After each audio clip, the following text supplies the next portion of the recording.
Ayan guys, dahil hobby natin ang kumain, today I'll be showing you how to make chicken poppers.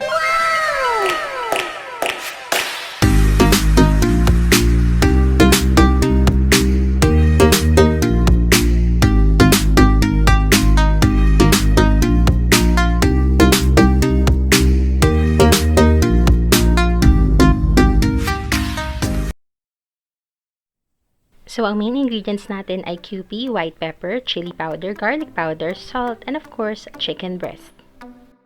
So, the first step is to prepare the chicken breast. You have to cut them into cubes.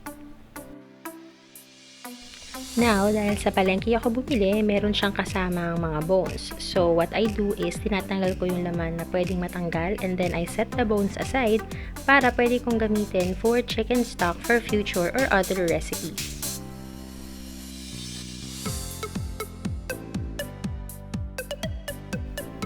Now that we've finished cutting the chicken breast into cubes, it's time to season and marinate.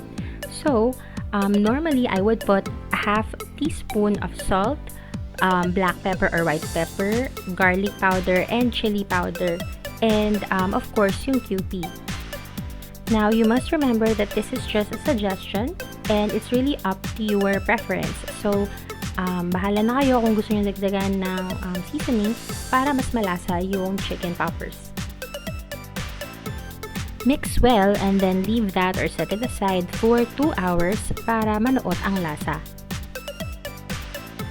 While we're waiting for the chicken to marinate, let's prepare the chicken breading. So we need to put 1 cup flour, 3 tablespoons cornstarch, half teaspoon garlic, half teaspoon chili powder, half teaspoon black or white pepper, and of course half teaspoon of salt. Mix it well and it's up to you if gusto nyo pang dagdagan ng iba pang pampalasa. In my case, I like to put Parmesan cheese para mas masarap.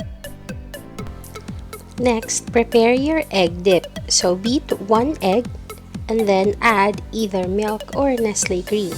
Usually, I add just about 2 tablespoons, but again, it's up to you. Dip your chicken breast in the egg and milk mix and then cover it with the breading.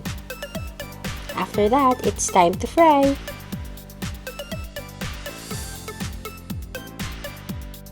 And here's the finished product. Enjoy! Wow! If you're new to this channel, don't forget to like, share, subscribe, and hit the bell button for notifications. Bye!